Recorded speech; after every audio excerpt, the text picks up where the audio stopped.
Hello, everybody, and welcome back to your favorite film podcast, The Average Film Enjoyer. We are your hosts, Trey and Evan. Unfortunately, Jagger was busy with school this week, so he will not be joining us today. It's just going to be us two, but should be a good episode. We're talking about Jurassic Park. We're talking about A Beautiful Mind. We're talking about Body Bags, Carpenter's most underrated movie. Yeah. We're talking about Memoirs of an Invisible Man, which is maybe Carpenter's worst movie. So far. Hopefully yeah, it's his worst, but it's still pretty good.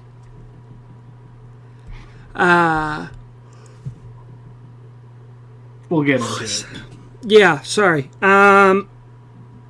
Again, like always, please like, subscribe, all that good stuff. Follow us. Leave us a comment.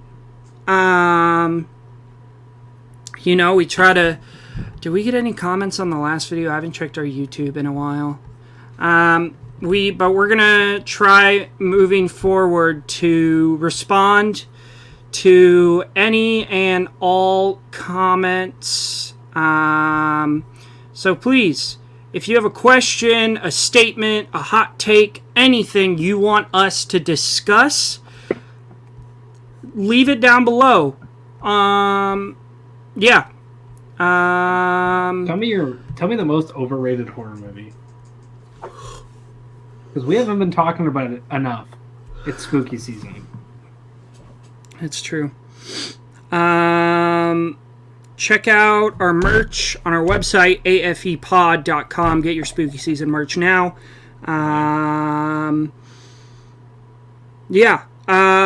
Little plug this week. Jagger wanted us to talk about it. We are going to be putting a link down below to his short film. This short film does not officially come out until Halloween. So the link down below is the only way you're going to be able to watch it. You can't just search for it on YouTube and find it. The link down below is going to be your way to watch it, and he's looking for feedback. So another comment to leave on this video. Leave what you think of Jagger's short. He loves hearing what other people think. I showed it to one of my classes when he made it a few weeks ago. Really?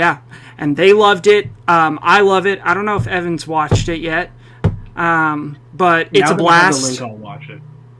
Yeah, it's really fun. So definitely go check that out. But yeah, that'll be linked down below. What we got coming up? We got some good stuff coming up. We got some good IMDb movies. So let me pull up my list here. Unforgiven as well.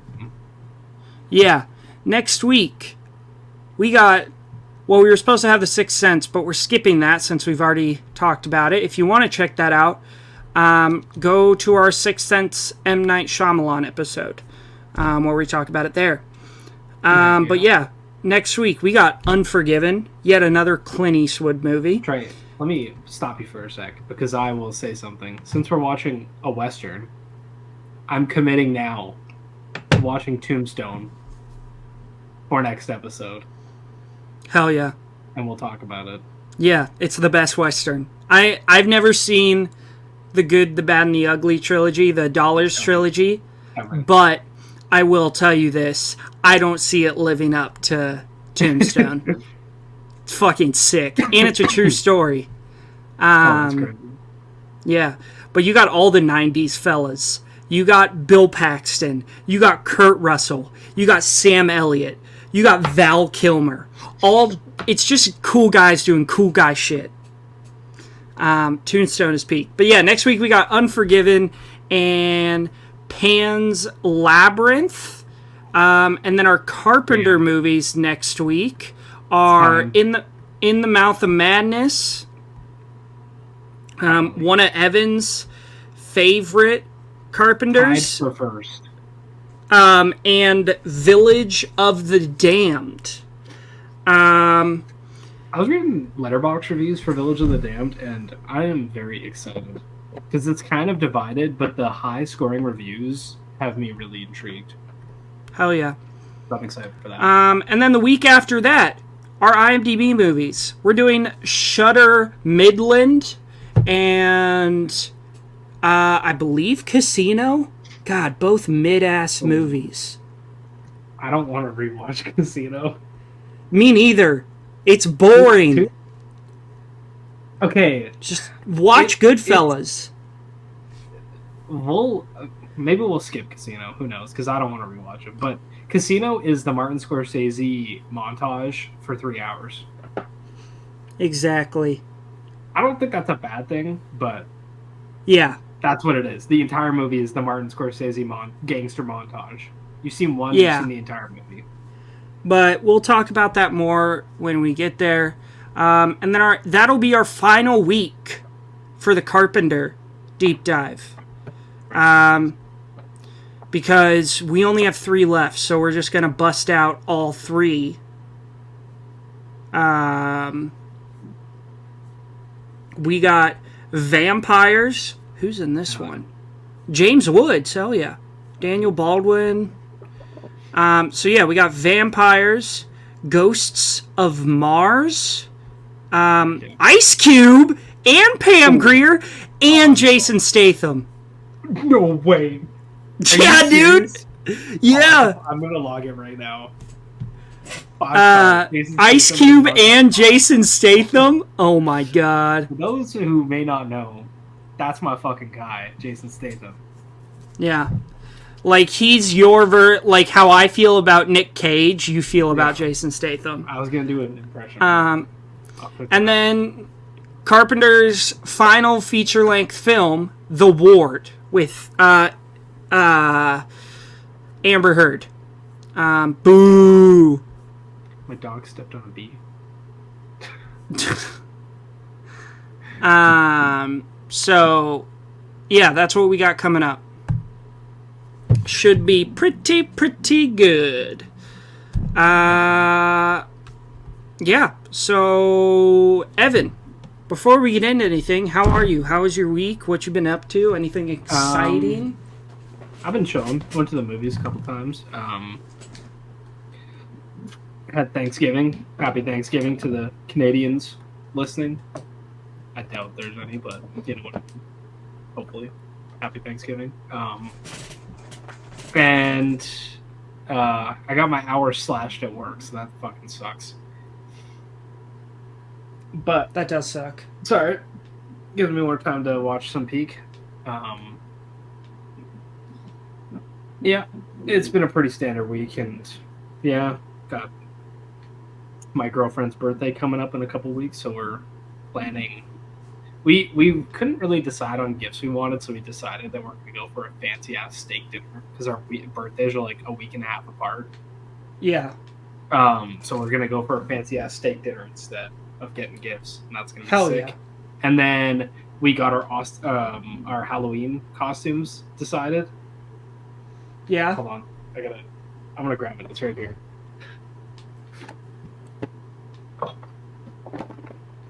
Jesus. I got tangled. I don't know if you're a big fan, but I am going as Austin Powers.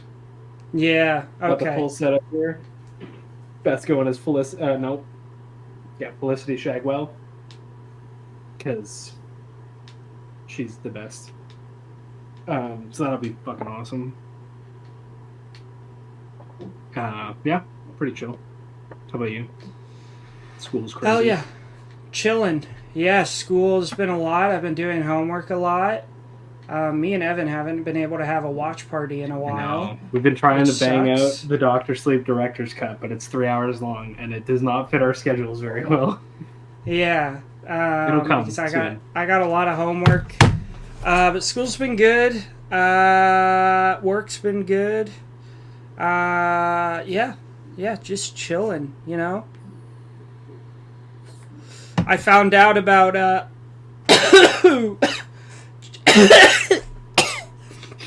ugh. I found out about chess.com today, so I have a new addiction, which is getting really good at chess. You got Forza and you got dude. chess now. Yeah, I've been grinding Forza. I've been grinding Persona. We were talking about it earlier. We both got video games we're deep into. The hunt after I beat Hollow Knight was hard, hard to find a new game to play, but found it. Hell yeah. I'm trying to think. Yeah, I don't know. This week was pretty boring for me. Nothing really exciting happened.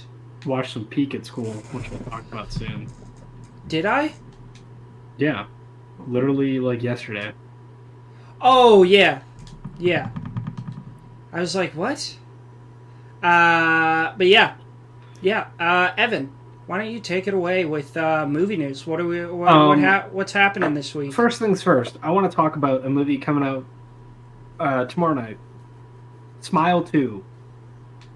It's out tomorrow? Is coming out tomorrow, and the reviews are fucking astounding. I'm seeing 4.5s across the board. People are loving this movie. They say it's way scarier and way gorier than the first. I can't fucking wait. I'm gonna try and go on Friday. Dude, I'm so amped. Yeah, it sounds sick as shit. I love the first Smile movie. It's scary. It's creepy. Such a great premise. The ending is a peak. Yeah. So that's fucking awesome. What do you have the first Smile at? I think I have it at a 4. Hell yeah, that's what I have it at a 2. Let me just scroll. Sorry, I was not prepped for movie news. We got a trailer for the Creep TV show. I haven't watched it yet, but I'll be watching that TV show. Creep TV show? Yeah, like based off the movie. Yeah, it's 6 episodes, and it's 6 different like murders that he did. Is Mark Duplass? Yeah, oh yeah. He sure is. I didn't even know about that, dude. Yeah. Oh November my god. 15th on Shudder. You know how I feel about Mark Duplass. Yeah, that's my fucking guy. Dude, so that's sick. Have you watched The League? No, I want to. Oh, you should. I don't know if you watched this, but we got a trailer for The Monkey, the new Osgood Perkins Stephen King adaptation. Oh shit? No, and I didn't see that. Fucking peak. It looks like Final Destination vibes, super goofy, but really creepy, violent. It looks fucking awesome. I can't wait for that. So that's sick. Very, very excited for that. Long Legs is peak. This is true. Nothing too crazy. You haven't played Until Dawn, have you? No, I haven't. Do you know what it is? It's like a zombie game? Mm-mm. So it's a horror game. And it's kind of a slasher. I don't want to like spoil anything because we should play it together. But the whole game is it stars a bunch of famous actors like Rami Malek and Hayden Panettiere, and Peter Stormare. And the plot is a bunch of friends go to this cabin, and 2 of the friends die, and they go back the next year to like have a party because Rami Malek's character invites them all up to the same place where the girls died, like the friends. Yeah, and that's then a smart shenanigans idea. ensued. Shenanigans happen, and the game is fucking awesome. But the whole game it's like a playable movie. So you make the choices. Every character can survive. Every character can die. You pick who lives, who dies. But the really cool thing is that Peter Stormare plays a psychologist, and after every chapter, it cuts to. I remember you telling me about this. Yeah, you sit down with Peter Stormare, and he asks you what scares you, and you tell him, "Oh, spiders scare me, guns scare me, blood, this, that," and it changes the game.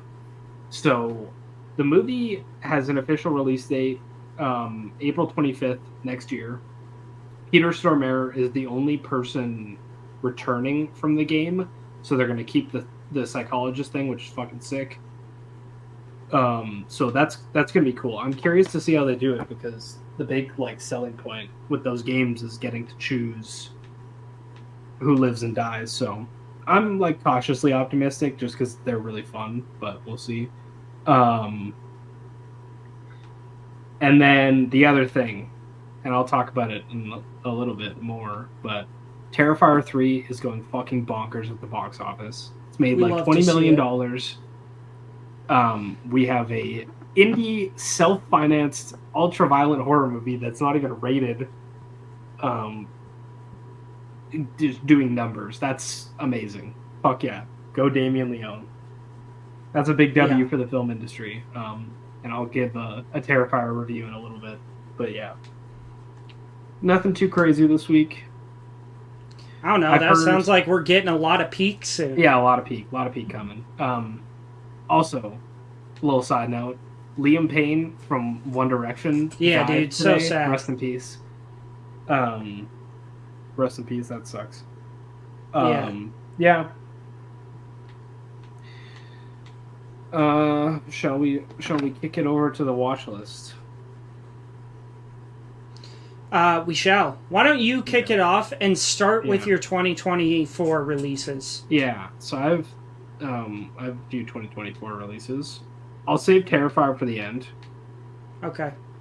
I watched today Daddy's Head. This is a Shudder 2024 release. A boy and his stepmother fear for their safety after an eerie creature resembling the boy's recently deceased father visits them. It's really cool. It's a 90-minute, horror movie. I'm watching this tonight. Yeah, it's really creepy. The visuals are great. I had a good time. Slow burn, eerie. Yeah, cool shit. Really weird. And then last night I watched The Seed of the Sacred Fig. This movie went pretty crazy at the film festivals. And I fucking loved it. I absolutely loved it. I thought it was magnificent. It's about this judge, and he gets promoted into a new role, and he's trying to decide about somebody who's supposed to get the death sentence. And in this role, he can't really afford any scandals with his family, so his family pretty much gets put on lockdown. He has 2 daughters and his wife, and he buys this gun just to keep everything safe. It's a very unruly time politically, lots of protests and demonstrations, violent interactions in the streets, and the movie cuts a lot to these like iPhone like portrait mode shots of protests, people being maimed, killed, kidnapped, and every single one of them is real footage, because the director filmed this movie during these actual events in secrecy. Jesus. And then fled the country, as far as I know. I might be getting that wrong, that he fled the country, but they filmed the movie in secrecy, didn't tell the government they were making it. What's this movie called? The Seed of the Sacred Fig. Damn. What country is it based in? Iran. And then he did run. Yeah. So that's crazy. But Jesus Christ. That was fucking hilarious. Yeah. But this gun he buys goes missing. And you don't quite know who stole it. Whether it was the daughters, whether it was the wife. It's a pretty strict household, and one of the daughters is pretty outspoken against him and everything happening with the government. So it turns into this really tense thriller where you're just fearing for the family. I highly recommend it. I loved it. I gave it a 5. One of my favorite movies of the years. Dude, that sounds like a mix of Lahane and Escape from LA. Yeah. It has Lahane vibes, kind of with the political aspect. It's really intense. I loved it. I would highly recommend watching it. It's not in theaters, but you could find it sailing the seven seas in HD. I'll leave it at Gotcha. that. Somehow it leaked, and that's where I watched it. But fucking peak. So Hell yeah. and then finally went to go see Terrifier 3. I was ID'd twice getting into the theater to see this movie because it's rated R here, not 18A, because we have different than the States. Like, we have PG, 14A, and 18A, and those are, you can go with a parent, and then R is like, you have to be 18. So our theater was almost sold out. It was like 2/3 sold out. And there was like 8 people in the theater total because they were turning kids away. There was lots of teenagers. We watched these two like 16-year-old girls get turned away, and they were like, "No, you can't come in." Got ID That's coming back crazy. from the bathroom. Yeah, it was crazy. But this movie, dude, we won. We're back. We never left, but we're back. It's fucking awesome. It's absolutely hysterical. Art the Clown is like Mr. Bean in this movie, just doing goofy shit, being funny. It's pretty disgusting. There's some pretty nasty shit. I don't think there's anything that quite compares to the bedroom scene in 2, just because that scene is like 15 minutes long. But Yeah. there's some pretty nasty gore. Art's killing kids. He doesn't really give a fuck. He never has, man. No, it's awesome. It's hilarious. Like, the first scene is so good, and it just, yeah, it's peak. The ending sets up something that I'm very excited for, and I'm very excited for you, especially. Yeah. I gave it a 5. When once you see it, we'll do a little spoiler episode about it, because I don't want to say anything, but it's awesome. One of my favorites of the year. 5 stars, better than the second one. Fucking peak. Yeah. Dude, if I like this one as much as I think I will, like, these movies will have just gotten progressively better. Oh yeah, that's how I feel. They've absolutely gotten better. Because I had Terrifier 2 at a 5-star, and I dropped it to a 4.5 after this, because I just wanted to make it clear that Terrifier 3 is the best one. Yeah. And there's been some scandal with one Jagger Nelson where he saw this movie and gave it a 1 star and said, I hate this movie. And he then he that. saw it again and said he refused to. Oh, did he? Yeah, I mean, I think he said he probably has it at like a 4 now. Oh, really? I didn't ask him what he has it at now. But, oh yeah, no. Well, yeah, he said probably around a 4-ish, but I'm not going to give it, like, make it official until I see it on, like, Blu-ray. Yeah, so he's seen it twice now. Hated it the first time. Liked it, loved it the second time. We'll see. I'm excited to talk to him about it, because I didn't really get why he disliked it, because he has the first Terrifier at a 4 and the second at a 3.5. Yeah. So we'll get into it once you've seen it, so we can talk spoilers. But yeah, Terrifier 3 is fucking sick. Go watch it in theaters. Great time in the cinema. That's it for 2024 releases. Next, I watched Misery for the first time. Hell yeah. Will from the Real Talk Discord recommended this to me. I didn't need to rec. I wanted to watch it, but yeah, shout out to him. It's so good. The performances are insane. Kathy Bates is going crazy here. It's James Caan, man. Yeah, James Caan, crazy. The hobbling scene is disgusting. I had so much fun. I love the ending. The Great setup. film. Yeah, the setup when he's like, I finished the book, the 3 things I need. Or no, he's like, I need 3 things. And she's like, well, what do you need? And he's like, you really don't know? And then she gives the speech and she's like, well, you quit cigarettes, but you smoke one after every single book. And then you need a match.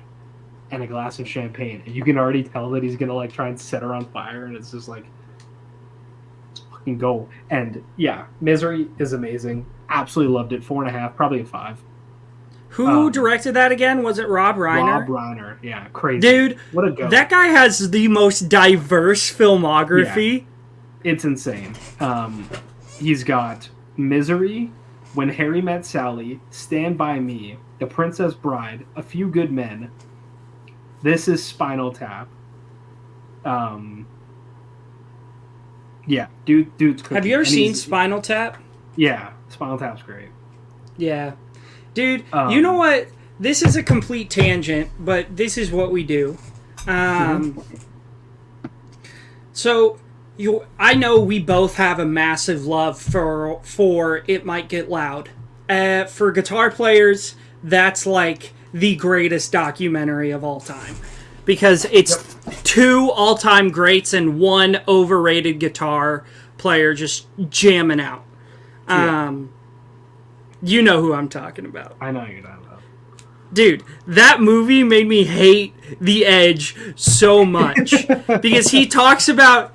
He, like, acts all holier than thou, and he talks about seeing Spinal Tap in the theater. And he's like, yeah, I looked around me and everybody was laughing. But I wasn't laughing. I was crying. And I'm like, dude, get your head out of your own ass, alright? Come on. I don't hate U2 like a lot of people do, though. But I was raised on U2. No, I think they have some good music, but I just think people referring to The Edge as one of the greatest guitar players of all time is really dumb. At the effects. He's an amazing... Yeah. He's not technically great, but he's really good at making cool sounds with the guitar. He might be technically great, but he just never shows it. You know what I mean? Like, we got to do an episode on It Might Get Loud. There's a full episode. Yeah. We could talk about how their jam to In My Time of Dying is... Yeah. Let me tell you, 8-year-old Evan, or however old I was when I first saw it, watching Jack White assemble a fucking guitar from a plank of wood and a bottle, had me inspired that I could be a rock star. Dude. And I tried. It's crazy. That was everybody who saw that movie. Yeah. It Might Get Loud. It's fucking amazing. Well, we might have to sprinkle that in somewhere. That movie made me want... That, like, was, like, why I started playing guitar. Because I watched that movie and I'm like, okay, I'm doing this shit. I haven't played guitar in, like, a year, but, you know, I used to be pretty good. I'm not good anymore. I busted one of my guitars out today. Well, you're actually pretty good. No, thank you. Follow me on TikTok. Yeah, follow. We haven't plugged your TikTok in forever. A bunch of my videos got taken down. What? Why? Because the sounds are copyrighted and the music's copyrighted. That's so dumb. Yeah, follow me on TikTok, 987 Evan9875.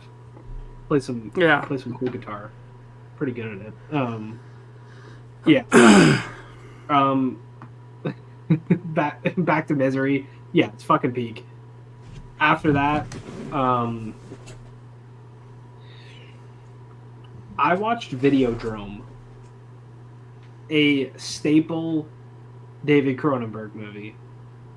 And I thought it was pretty fucking boring. And wow. I heard so much about this movie and how creepy and fucked up it was. And it is so tame compared to stuff like The Fly. James Woods got a vagina on his stomach, and there's one really crazy body horror scene. It is so, like, you could show this to a kid and they'd be fine. Outside the sex scenes, like, it's so tame for a body horror movie. I like the commentary and the idea of the media control. I think that's pretty interesting. But I was so let down by the body horror in this movie that I gave it a 3. It could have been way better, but I was painfully bored by this movie. The first 45 minutes, I was like, dude, nothing's happening. But at least the pacing's not bad. Maybe the ending, the last, because it's not very long. It's like under 90 minutes, I'm pretty sure. And then the last 45 minutes, the pacing is terrible, and there's a couple of cool scenes. Like, I just was so disappointed by it. because I love David Cronenberg. Yeah, you've seen Scanners, right? No, I haven't. Oh man, that's the only Cronenberg That's the only David Cronenberg I've seen. You haven't seen The Fly? No. Oh, you gotta watch The Fly. The Fly's fucking sick. Scanners is sick, dude. Jagger has this at a 5-star, 97 out of 100. I'm curious to talk to him about it. Because I don't know. I just didn't get it. I thought it was really boring. I can almost guarantee you there's some, like, huge, like, metaphysical or metaphorical analysis behind it that literally no one but Jagger understood. Well, so, like, the whole movie is this, like, idea of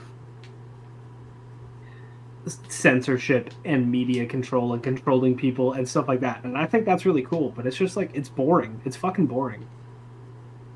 Yeah. So, yeah. Anyway, after that, followed it up with some fucking peak.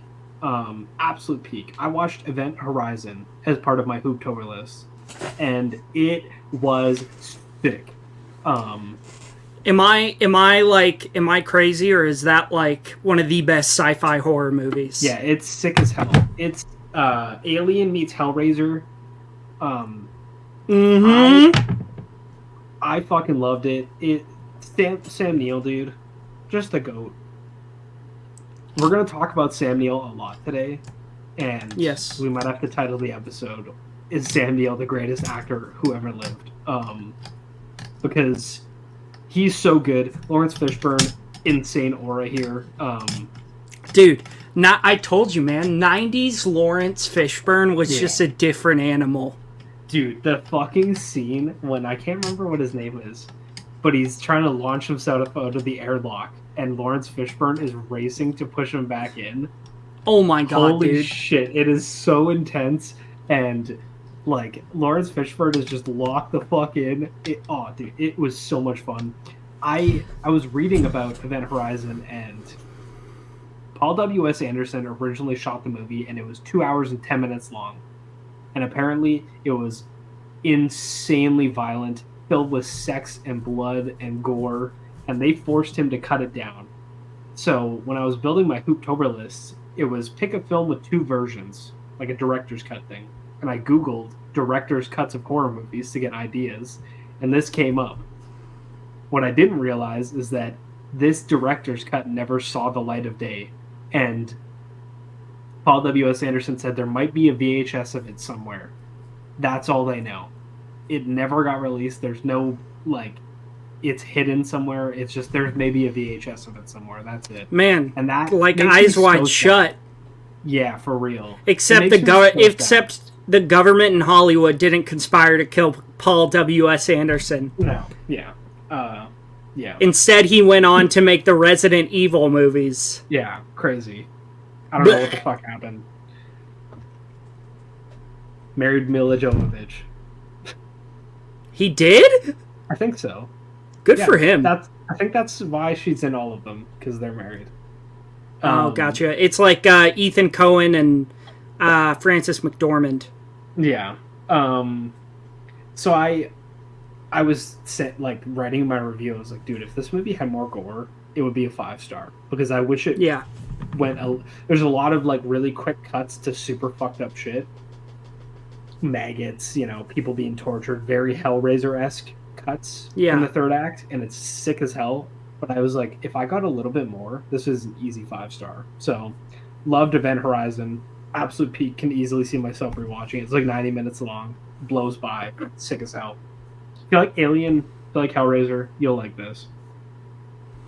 Yeah. After that, I watched another Hooptober movie, Frontiers. This is a French horror movie. French are, they're known for their fucked up horror movies. I was like, why not? Because I needed something from France, because I needed different countries. I thought it was fine. A gang of young thieves flee Paris during a violent aftermath of a political election, only to hole up in an inn run by neo-Nazis. It was pretty entertaining. Some cool kills, cool gore. Gave it a 2.5. Yeah. Not my favorite. It was fine. And then I did the podcast movies, which we'll talk about. And then A Wreck by Cash. I watched Lake Mungo Oh, Lake Mungo's peak. Yeah, it was really unique. I like Yeah. it's weird because it's that documentary style, but it feels like an actual documentary. It doesn't feel like a movie making a documentary. Like they sell the documentary. Yeah, I mean, it's the really same thing hard. with Hell House. Hell House, Yeah, like that kind of stuff, people are like, oh, it's found footage. No, it's a mockumentary. yeah. Lake Mungo sells the mockumentary really hard. I Yeah. enjoyed it. It's a real slow burn. It's got some really creepy moments. I liked it a lot. Give it a three and a Yeah. half. Cool movie. Talked about those two, and then last rewatched The Babadook. I fucking love this movie. I've seen Massive it W. maybe That 10 movie's times. so good. That, dude, I've seen it in the theaters many times. yeah. Shout out. We talk about, like, sometimes in horror, specifically in the horror genre, horrible moms, because there's a lot of horrible moms in the horror genre. Shout out to this mom. She is. Dude. Holy shit. She's a great mom for the situation that she's in, because her child is a demon child. Yeah, that kid is the absolute worst. There's a line in it that is so fucking funny. Terrible, but it's in the third act after she's been maybe like end of second act, start of third act, after she's been like let him in once. Mm-hmm. And she's laying in bed trying to sleep, and the fucking kid comes in and he's like, Mom, I'm really hungry. Do you think you could make me some cereal or something? I'm really hungry. And he keeps pushing her. He's, I'm really hungry. And she sits up. She goes, if you're so hungry, why don't you eat shit? Yeah. It's crazy, dude. Yeah, and usually you'd be like, ugh. But in this context of this movie, you're like, yeah, tell him! Yeah, the kid goes kind of crazy with his fucking cannonball launcher backpack. Yeah, killing the Babadook. Yeah, crazy shit. Yeah. Dude, and the shit from that movie where it's like, bah, yeah, bah, super creepy. Duck. Dude, that stuff haunts my dreams. Yeah, the score is so good. It's really eerie. The scene in the police station, she's tweaking out. Her nails are all black, and she freaks out. She sees the hat and the coat, and it's like, and then there's something I've talked about it before, especially with Ouija, but it's close-ups and Hereditary of faces doing weird things. Gonjiam does it. Hereditary does it. Ouija, Origin of Evil, so slept on, does it. And there's a scene, spoilers, when she's in the basement and she's tied down and he's telling her, like, you can do this, Mom, like, you got this. And she starts freaking her fucking head out, and it's like the frame rate doesn't match up, so it's like you see the waving and she's spinning it back and forth so fast. Like that Toni Collette banging her head on the door. That shit gets to me. I don't know why. It's just so unnatural. It really creeps me out. So yeah, this movie's scary. The scene when she's in the basement and she's talking to like her dead husband's ghost, you know, the Babadook, whatever. And she's like, well, what do you want? And it's this super distorted, dark voice, and you can only see like an outline, like not enough of to see a face, but just of a human. And he's like, you could rent me, boy. It fucking sent shivers down my spine when I saw this in theaters. It scared me so bad. I love the Babadook. Jennifer Kent cooked so hard. If you guys haven't seen The Nightingale, please watch it. It is her follow-up to this. Is it good? It is amazing. It's shit! Really, Sam Claflin is in it. It's a rape revenge movie mixed with child murder revenge, and it's about this girl who teams up with this like indigenous man to track down the people that fucked her up. Yeah. But she's like kind of racist, so there's this whole like her adjusting and like learning to respect his values, but also it's intense as shit and super violent and really just fucked up. There's a crazy scene in this movie. I love The Nightingale. It's not as good as The Babadook, but it's still amazing. So I highly recommend that. Really, really good. Yeah, Yeah, and go support female horror directors. There's not too many of them out there, so support the ones that are there. We need another Jennifer Kent movie. She's fucking awesome. Yeah. Before I get into my diary, have you ever seen The Rental? I've seen the fucking pop-up for it on Netflix like 100 times, but I haven't seen it. Okay, maybe I gotta rewatch this, but this movie has, and I just saw it because Brett Petersell, friend of the podcast, just logged it for 5 stars. And maybe I need to rewatch it because it has all the ingredients of a great movie. One, directed by Dave Franco. Starring Dan Stevens. Pookie? Allison Brie. Hell yeah. Who I love. Did you watch Community? Have you watched Community? I've seen some of it. So Beth has shown me Community, but she's only shown me the fucking insane Fever Dream episodes. And I'm like, what is even happening with this show? Yeah, it's crazy, dude. That show is so good. The paintball episode is really funny, though. The paintball episode. Which one did she show you? She showed me... dude, I can't... There's like 3 of them. So... Oh, the paintball episodes? Yeah. Dude, I don't know. There's like one that's like a end of the world movie spoof. And then there's one that's like a Western spoof. And then there's one that's a Star Wars spoof. Oh, it was the Star Wars one. Okay, gotcha. Yeah, but she just showed me some really unhinged shit. She showed me this one where it's like, it turns into like claymation at one point or something. It was fucking weird. Yeah, dude. But yeah, Allison Brie is in that, and she's great. And Jeremy Allen White. Jeremy Allen White is also in this. And it's like a single location, secluded slasher. So it has a lot of things that should make it great, but it's not. I've seen it twice, and I thought it was ass. But I'm looking at all my mutuals, and all my mutuals are like, oh my gosh, this is so good. I love this movie so much. Even Remy! Maybe I gotta rewatch it. My mutuals are ranging from like 2.5 to 3.5, and then I have one mutual who has it at a 4 and loves it. Is it Adam G? No. Her name's Zoe Rose Bryant. I followed her. Oh, yeah, I follow her too. Yeah. So she really likes it. I like her take, so I might have to check it out. Yeah. The reviews are pretty stinky, but we'll see. Maybe I'll have to check that out. Maybe we can watch party it because I need to rewatch it.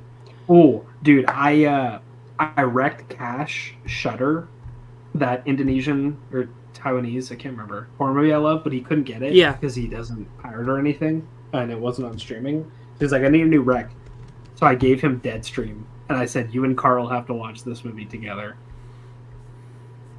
Oh, shit. He loves it, dude, I think he's going to love that. I think the two of them would have so much fun watching that together. Yeah. Yeah.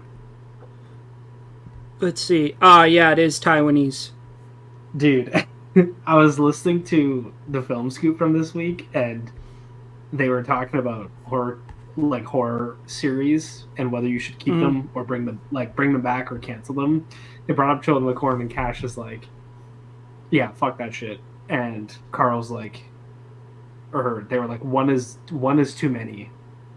It was like, and then one of them, I can't remember who, was like, there's those real sickos who watched all of them. And Cash was like, yeah, like Evan. And Carl says, you know what, Evan? Something good's gonna happen to you real soon. It made me laugh. Watch list for me. Started off with finishing Iron Man 2. We're going to be talking about that in a few weeks with our Marvel retrospective. So I will keep my thoughts short. I love Mickey Rourke in it. Don Cheadle's great. Sam Rockwell as Justin Hammer might be one of the best performances in the MCU as far as enjoyability goes. Then I went and saw Pulp Fiction in 35mm, which was dope as hell. The way it was meant to be seen. Shout out Hollywood Theater, sponsor us. And then I I watched on my computer while I was waiting for my dad to pick me up. I rewatched 22 Jump Street. Let me tell you, Channing Tatum and Jonah Hill together are the peak comedic duo. I need to rewatch 22 Jump Street because I've only seen it once. I saw it in theaters. Did you seen the first one? Oh yeah, I have the first one at You know what they 5-star. You know what they do to guys like me in prison? It rhymes with grape. Yeah, the first one is a classic. It's an absolute god tier movie. It's so fucking funny. And the second one, obviously, it's not as good, but it's still fucking hilarious. Yeah, it's peak. After that, I did my yearly October watch of Scary Stories to Tell in the Dark. Your poster selection for this movie is why I don't want to rewatch it. Because of that fucking Oh, scene. because of the spiders that come out of her face? Yeah. I can't do that shit. I hate this movie just has immaculate Halloween vibes, even though most of it takes place in November. Like, it just gives off fall vibes. Which is why I rewatched it. And Trick or Treat. Yeah. If you haven't Although seen I don't love Trick or Treat. Mm. We did it for Trick-or-Treat Hooptober last year. Damn, Trick or Treat has some of the best Halloween vibes of all time. It's crazy. Yeah. I'll give it that. And then I rewatched Harry Potter and the Order of the Phoenix. It's dope as fuck. Has one of my favorite songs from a score in it, Dumbledore's Army. After, you know which one I'm talking about? You know, I love it. And the what? I was reading my Letterboxd reviews of this movie, and the first one, I've watched this twice since I've had Letterboxd. 5 stars both time, naturally. This movie's fucking amazing. Yep. First review says, "Fuck Umbridge, all my homies hate Umbridge." It's true. Second one says, She's Voldemort's drip at the train station is worth 5 stars alone when he's dripped out in the suit. It's true, in the all-black suit. Yeah, it's hard and also, the amount of aura Dumbledore has when he shows up to the Ministry. When he says, you shouldn't... He doesn't even call him Voldemort. He goes, you shouldn't have come here tonight, Tom. I'm just like... Duh! Yeah, Dumbledore's the GOAT. R.I.P. And then I rewatched, because Evan's been trying to get me to rewatch this for a while, Ouija, Origin of Evil. You know, it's better than it's still not, like, the best, but it's better than I remember, for sure. It's super solid. Sweet spot for this movie, because I watched this on my very first date with Beth ever. So it's see, like but that's so you have like also, it's the way I feel about Tron. Yeah, that's fair. But also, I think it's scary. The scene when the fucking demon girl is on the stairs whispering into the other girl's ear, you know what I mean?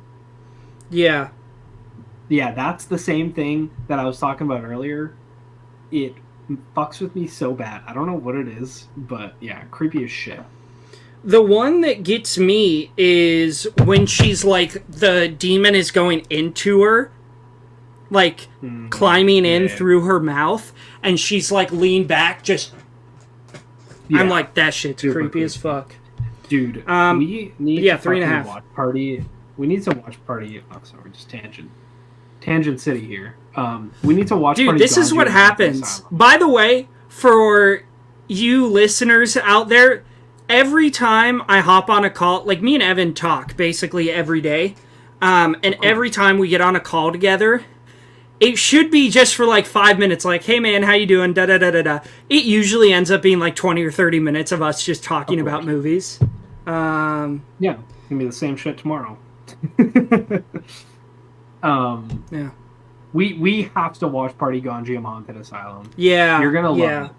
It's so fucking good. Yeah. But yeah, 3.5 solid. Rewatched The Incredible Hulk because I wanted to. This is the one with Ed Norton. This is technically part of the MCU. So we will be watching it.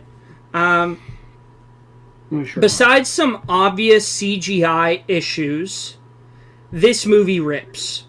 I think this is the best depiction of Hulk we get. The scene where he comes up out of the street in Harlem and stares down Abomination is just, oh my god, it's sick. And I really like that movie. So 4 stars. Dude, the first time I watched that movie, I was pretty young. Like, it came out in so I was like 8 years old. I saw it in theaters. And the scene when Tim Roth is getting those injections to become Abomination, and the doctor looks at him and goes, the spine ones are really gonna hurt. Let me tell you, fear struck my soul. Like, I was so icked out by it. Yeah. Sick movie. He's such a great villain. Yeah. And he's great in She-Hulk, too. Yeah. And then I rewatched Ouija because I watched the prequel, so I had to rewatch the original. Not good. Has Olivia Cook in it. That's about its only redeeming quality. Holy shit, it has a 1.8 on Letterboxd? That's crazy. I haven't seen it. It's worth it for giving it a shot, but it's not good. Damn. I mean, it has Olivia Cook in it. That's crazy. Jurassic Park, we'll talk about in a few minutes. I gave my first rewatch to Toy Story 3 since seeing it in the theater. This is one of the greatest animated movies of all time. Lotso is an incredible villain. This movie's incredibly emotional. And it's just, I mean, it's perfect. It's so damn good. It's beautifully animated. And, you know, there's not too much I can say. It's the best Toy Story. Let me ask you a question really quick. Do you love this movie and like Toy Story 4, but also wish it didn't exist? Yes. Toy Story 4 shouldn't exist. I hate it for existing. It's not a bad movie, but it shouldn't exist. No, because this is the perfect send-off to all these characters. The ending of Toy Story 3 is exactly what we wanted. We didn't need more. Why are we making Toy Story 5? Yeah. It's not going to hit.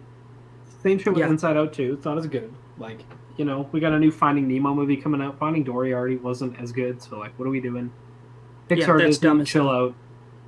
Stop rebooting old classics. Yeah. And then for my 2024 release, I watched Salem's Lot, a remake of a classic, but also it's a Stephen King story. Doesn't have a bunch of like it's not amazing. The vibes of it are really cool. It has very, like, old-time, like, mystery horror vibes. Lewis Pullman is in it, and he's great. He's in Top Gun Maverick, Evan, as Bob. Who's actually Bill Pullman's son, which I didn't know. Ooh. You know who Bill Pullman is, right? Of course. Yeah. So, yeah, that was okay. 3.5. Rewatched A Beautiful Mind. We'll talk about that in a few minutes. Watched a movie called Pillow Talk for class. It was homework. It was okay. You know, wasn't anything special. We'll talk about body bags in a second. Rewatch the greatest horror movie of all time, The Shining. What was that? Was that a disagreeing neck tilt? Yeah. What's your number one? Texas Chainsaw. You should know this. The Shining's better, dude. It's fucking immaculate. The time flies by when you're watching this. It's just perfect. Then I watched Revolutionary Road for class. It was really interesting. It's definitely a more realistic look about how most marriages were during this time period. And it's interesting in this class we're watching, comparing this to the other films that we've watched, which are movies that actually came out during this time period. So it's that kind of paint this perfect picture of the American nuclear family. And then this one is a more accurate depiction. It's really interesting. I'm not going to say anything else because I want Evan to watch it. And then I'll school him about the historical content of this movie. I didn't realize Sam Mendes directed it. That's a W. Yeah, and you got Leo, you got Kate Winslet, Kathy Bates, Catherine Hahn, David Harbour, and the GOAT himself, Michael Shannon. Your review made me laugh. My review says Michael Shannon, try not to be the best actor on earth, failed. He cooks in this, dude, as he cooks in everything. And then I followed that up last night with Last Shift because I had just watched Anthony de Blasi's Malum, and I wanted to watch the original. Super solid horror, really creepy, really cool. Which one do you like more? I think I like Malum more, honestly. Nice. Well, it's bigger budget, right? So. Yeah. We'll talk about Memoirs of an Invisible Man. And then yesterday in class, we watched Portrait of a Lady on Fire in my film intro to film analysis. That's what the class is called. Fuck yeah. And that was peak. I definitely didn't cry in class. Yeah. Dude, the ending makes me cry so bad. Ooh. Yeah. All right, also, you want to watch a weird sex scene? Watch Portrait of a Lady on Fire because they rub each other's armpits. They just finger each other's armpits. It's weird. Yeah, it is weird. But dude, that movie is one of the best period pieces of all time. Up there with Barry Lyndon. Fucking cinematography is so incredible. Yeah. What do you want to start? You want to do IMDb or Carpenter's? Yeah. What are you feeling? IMDb. Let's do IMDb. Okay. You kick it off, man. Which one should we start talking about let's first? talk about A Beautiful Man. A Beautiful Mind. Beautiful Mind, sorry. Although Russell Crowe is a very beautiful man. Yeah. This is my second time seeing this movie, and I adored it the first time. I loved it, like, so much.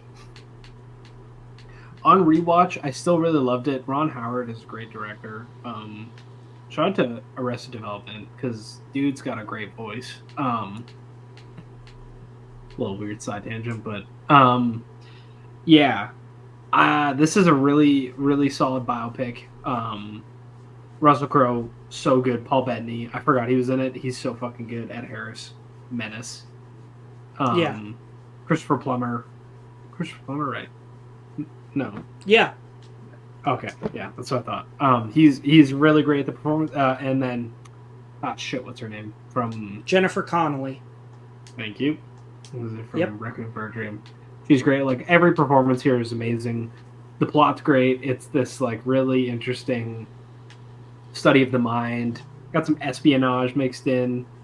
The handling of schizophrenia is really interesting, and like its impact on family. The reveal when he's in the rain and he jumps in front of Jennifer Connelly's car and he's like, she can't be real, she doesn't age. That shit hits. Like, yeah, you watch Russell Crowe get so tied to all these characters, and then you realize that some of them don't even fucking exist. It really hits. It's really entertaining. Like he's a charismatic's a weird word for it because he's this like hyper intelligent, mentally ill man. So he doesn't have like a lot of aura. Aura is a weird word for it, but like you know what I mean. He's not super charismatic. He's a very endearing character. Yeah, I think is the word you're looking for.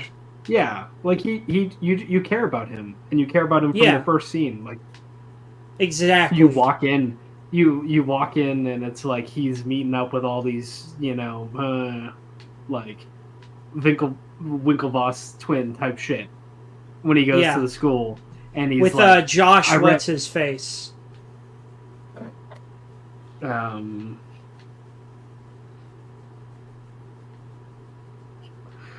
Josh Lucas. Yeah, and he's like, I read both your works, and they were dog shit. He doesn't say they were dog shit, but he just like defiles them and walks away, and it's like this really funny moment. And yeah, I really love this movie. I think it's a bit too long. It's pushing 2 hours 20 minutes. I think you could cut this to like 2 hours, be a bit more tighter. I think the Ed Harris stuff is like, it kind of pulls me out of the realism, but also it's like it's a real story. I was reading that John Nash said that the movie showed him taking his meds more than he actually did, but it was a choice he supported because he didn't want viewers to think that like going off of your meds was a good idea. Yeah. Because that's actually what he did. Like he didn't take them for very long because he was like, this. But like, so I think that's interesting. Yeah, it's a really interesting story. Like, I have a degree in economics. I studied this man. I took an entire class on his fundamentals game theory. Oh, for real? It's brilliant. Oh yeah, I took an entire class on game theory and John Nash's prisoner dilemma, they call it, where it's you can't make your like. I can't remember the exact phrasing. I've been out of school for a while. But yeah, took an entire class on his principles, and that was super cool. And that's one of the reasons I love this movie is like, you watch it and then he's a brilliant man. He won a fucking Nobel Prize, and it's like you can go see his work and see all the shit he's overcome, and it's just a really cool story. Yeah. So yeah, it's fucking great. I gave it a 4 with a heart. I think it's great. Really enjoy it. Yeah. Hell yeah. Yeah, I mean, this is why we're best friends. Everything that you just said is why I gave it a 4. I think it's incredible. Russell Crowe is incredible. Maybe one of his best performances. Yeah, his accent's really good. He sells the accent really well. It's emotional, and I mean, there's a lot of scenes in this movie that totally make me cry.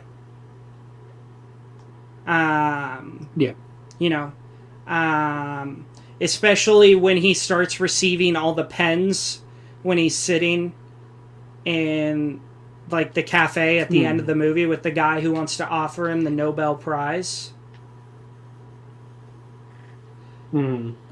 That is really sweet. Yeah. But yeah, I mean, there's nothing else that I can say that you haven't already said.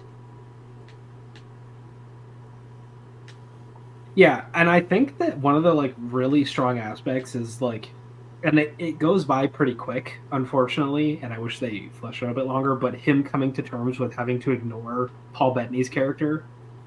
And there's this really sad scene where he says, like, you're like a brother to me, but this is the last time I'm ever going to talk to you. Because a lot of his, like, I don't want to say hallucinations, but, like, the people he's created are bad, but Paul Bettany is, like, his best friend, and he's like, he has to say goodbye because he knows that that's the only way he can like conquer this illness. And also, I just want to say it's fucking nuts. This guy just said, I'm just gonna beat schizophrenia. Like, I don't need meds. Like, I'm just gonna beat it. That's crazy work. but like that scene really hits, and yeah, it's really great. Highly recommend it. It's like, if you're in a mood for a biopic, like, this is a great pick. It's really, really good. Yeah. Yeah. I don't think there's too much left we have to say. It definitely belongs on the IMDb top 250. Yeah. I probably have it a little lower, but... yeah, me too. I really enjoyed it. Yeah. Next. I'll let Spielberg's... you take Jurassic Park, yeah. Okay. So, I've seen... This is probably like my 15th watch of Jurassic Park. I grew up watching this movie. These movies, actually. I have distinct memories of watching Jurassic Park 2 when I was sick. But,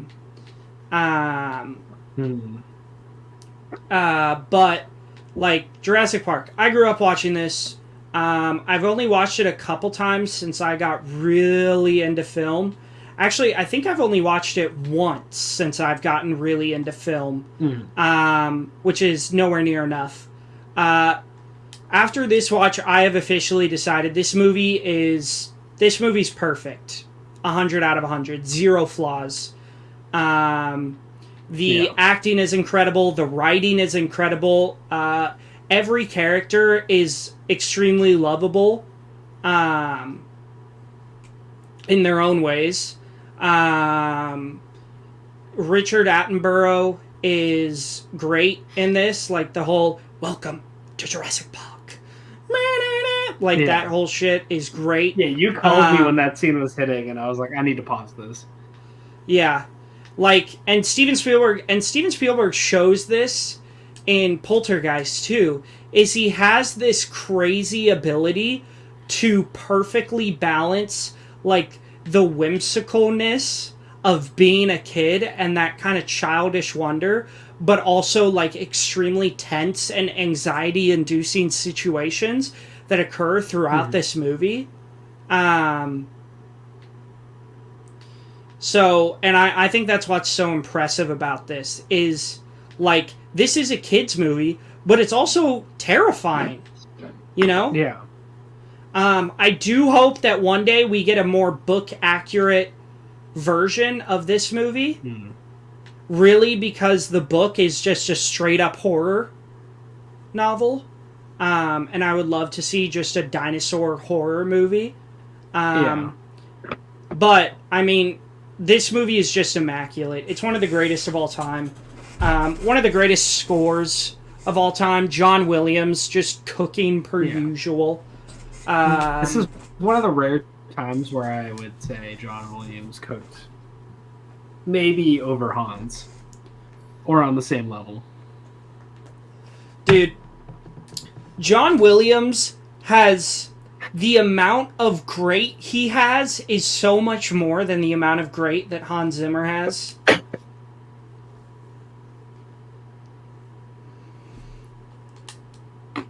That's... John Williams has every single Star Wars movie, which, no matter if you like the movie or not... That's not true! What about Duel of the Fates? What about Rey's theme? What about the Empire March, dude? He has the Indiana Jones movies. He has the Jurassic Park theme. He has Superman. E.T. He doesn't have Schindler's List. Doesn't have Interstellar. Look, you know I love Hans as much as the next guy. Hans did not do Pirates of the Caribbean. Oh, sorry. You know I love Hans as much as the next guy. But... He did do Pirates of the Caribbean. Which one? He did... I'm looking through it. He has 2. I'm scrolling back to see if he has more. He did At World's End, Dead Man's Chest. Yeah, but he wasn't the person that created one of the most iconic themes in cinema. That's not Hans Zimmer. No, yeah. It's Yeah, Klaus. Right. It's Klaus Bedelt, something like that. But you know I love Hans as much as the next guy. But the themes for Indiana Jones, for Jurassic Park, for Harry Potter, for E.T., like the majority of those that I just named far outweigh Interstellar or Inception or The Dark Knight. Dune. Blade Runner. Yes. Top Gun Maverick. Yes. Yes. Spider-Man. Yes. Man of Steel. BVS. Rango. BVS might... yeah. Scoring BVS goes crazy. Shark Tale. Alright, bud. Calm down. Scored the Boss Baby. Like, what are we talking about here? The Rock. Maybe Michael Bay's best movie. Like, they're two goats. You can't deny that they're both goats, but, you know, you pick one side. John Williams is infinitely better. You're on the right side or you're on the wrong side? Leave a comment down below. Let us know. Yeah, let us know if you're a sane person or if you belong in an asylum. Like, yeah. But, yeah, let's talk about... Yeah, you didn't even give your thoughts on Jurassic Park. Yeah. This is my second time seeing Jurassic Park. My brother showed this to me when I was 13, maybe. 13, 14. So I haven't seen this movie in almost, like, 10, 11 years. It's been a long time. And, yeah, it's so fucking electric. It's insanely entertaining. It's funny. Sam Jackson, great. I don't know what his name is. The big guy. Oh, I always forget his name.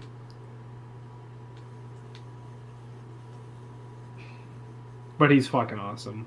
Wayne Knight. Yeah. He's fucking awesome. Richard Attenborough, God. Jeff Goldblum, cooking. Again, Sam Neill. Just... I didn't realize how much I love Sam Neill until maybe this week. Dude is just... He's so fucking awesome. B.D. Wong. Shut up, Mr. Robot. Peak. Yeah.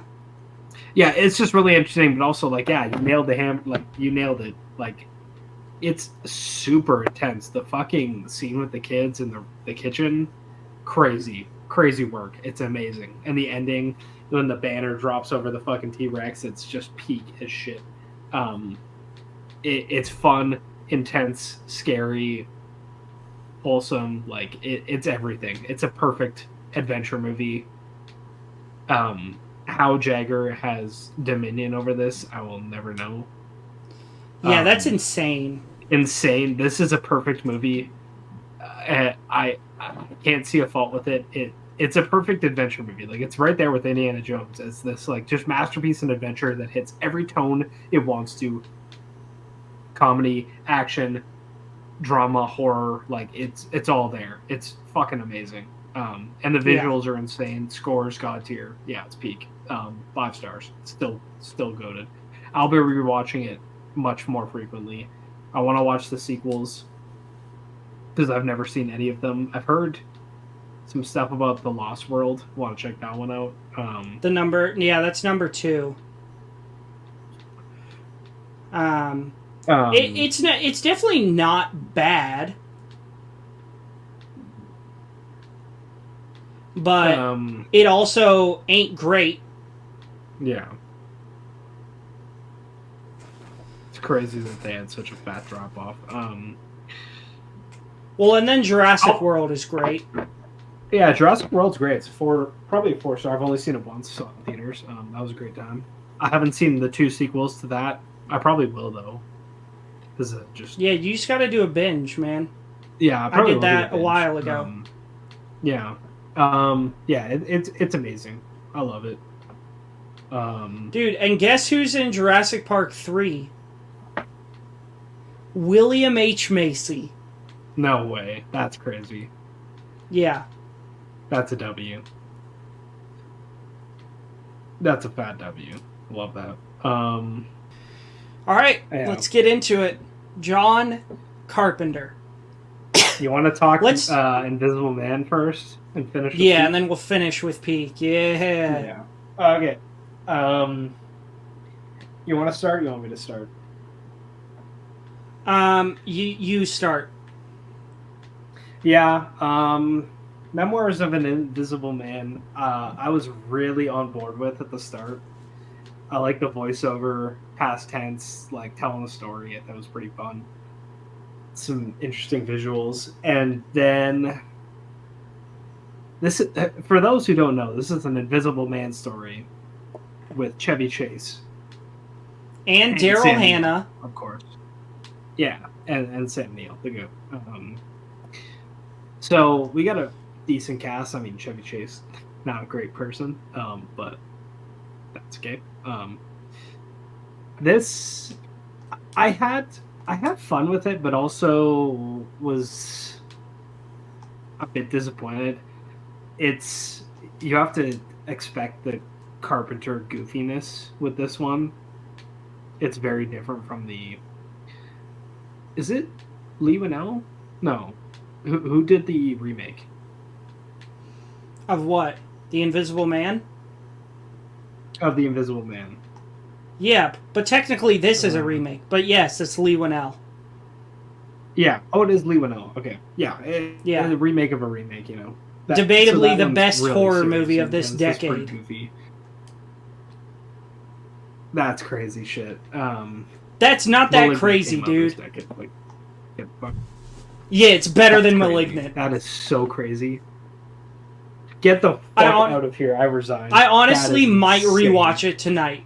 That movie is fucking immaculate. Oh my god. The cinematography in that movie, per usual, Lee Winnell cooks. He also made one of the greatest sci-fi action movies of all time.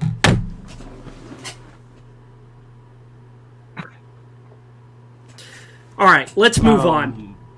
I'll stop meat riding Lee Winnell. I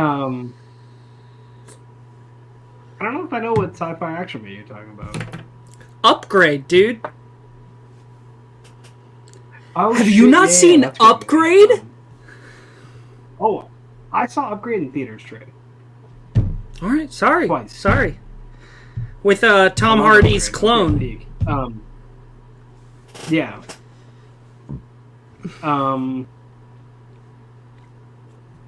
Right, Invisible Man. so talking about Upgrade. It's fun. It's fine. It gets really repetitive. There's some insane CGI here. It's really fucking stupid. Yeah. But there's something to laugh at here a lot. I had a decent time. I gave it a 2.5, I think. Yeah, it's worth watching. I don't have a lot to say about it. There's some cool visuals here and there. It's silly.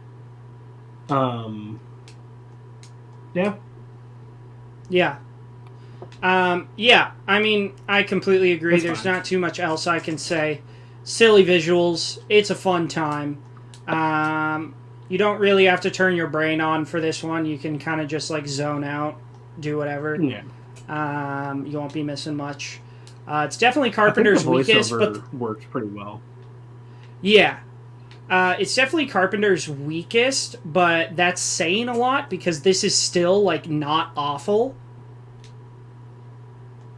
Yeah. No, it's which not awful really, by any means. Which really shows how great of a director he is.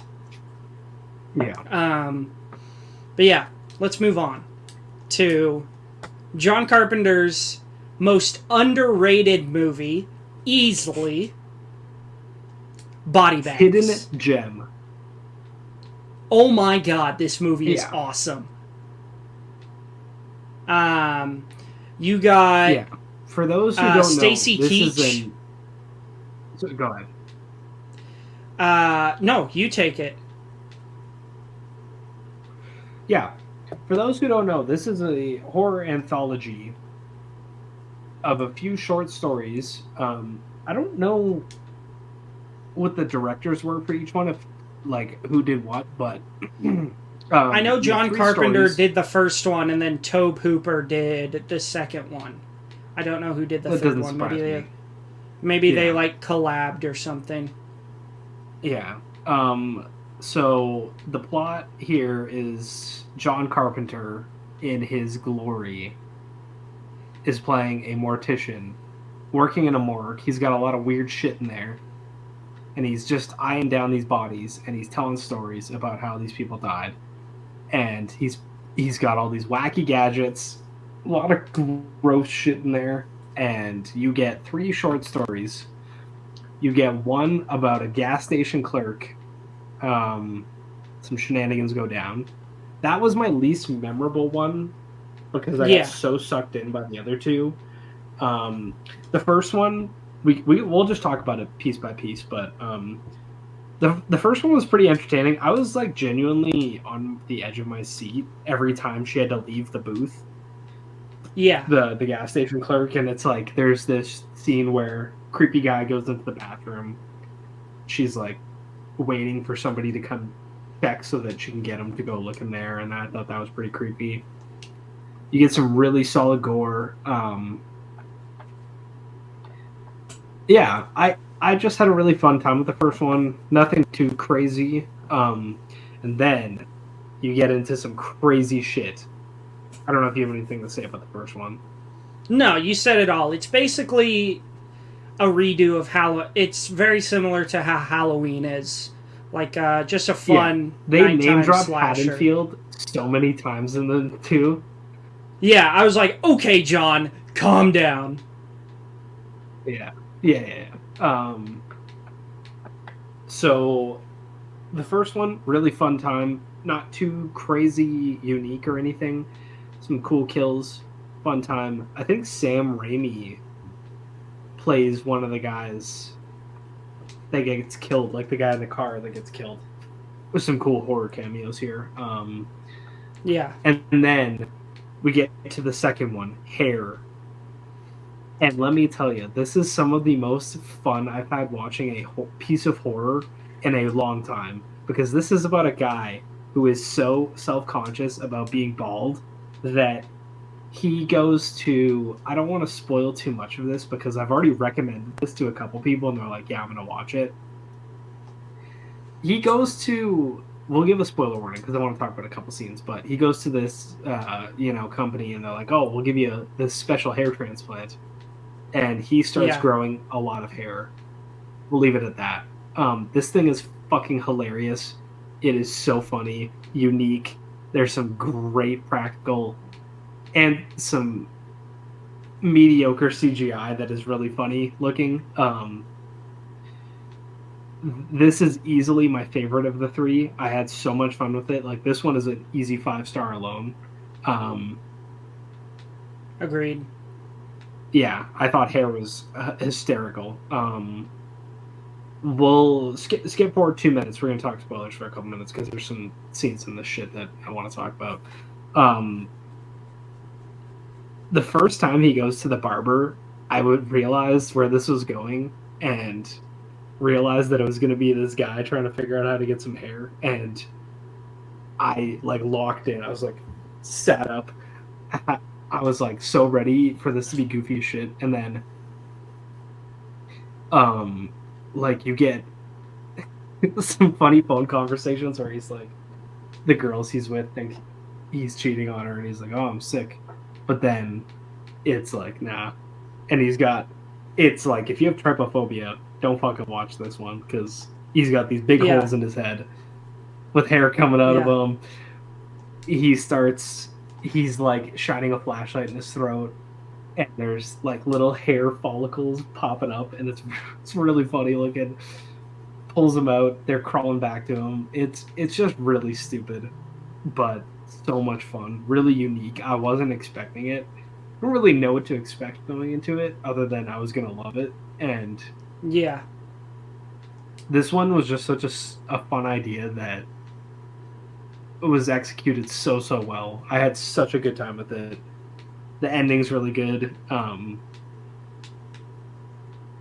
Yeah, I love when he's getting the first haircut and you just see the fucking hairs on the ground and they're like the worms in SpongeBob slithering across the Yeah. floor. Yeah, it was fucking awesome. Loved it. Yeah, I mean, yeah, you said it all. You keep taking the words out of my mouth. It was a fun time. Um, this is not the first time we've seen Tracy Ketch in John Carpenter. He also plays one of the generals in Escape from LA. So he's great. Really solid short. Really fun. Just peak Carpenter goofiness. Yeah, really good time.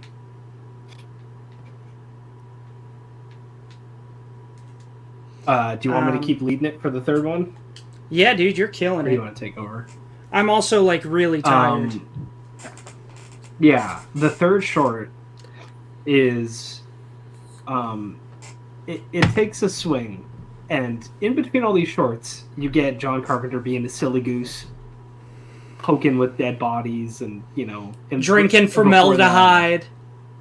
Yeah, before this short you get him pulling a jar with an eyeball in it, and he makes a martini and then drops the eyeball in. There's this sick ass cut where they're zooming in on the eyeball, and then it transitions into the movie, and it's just awesome. It's got the crazy hair, gross teeth. It's really funny. But Yeah. this one is called I, and it stars Mark Hamill, and he's a baseball player, right? Yep. And he loses one of his eyeballs In a car accident. In a car accident, yeah. And he's distraught because he can't play anymore. So a doctor comes up and he's like, well, I can give you an eyeball. And I swear, this is a premise that's been done before. Like, I'm pretty sure The Eye with Jessica Alba, which is a remake, I think, is about this. Well, yeah, and there's a VHS short. Really? I think it's VHS 4? Maybe 2? It might be 2. I need to binge them. That is like this guy goes blind in one eye and they give him a like eye transplant and he starts seeing shit. Yeah. So it's nothing too crazy, like idea wise. It's something that's been done before, but Mark Hamill sells the fuck out of this role. He starts seeing crazy shit in his garden. He's seeing stuff in his garbage disposal. You don't really know what's going on, but you kind of have an idea.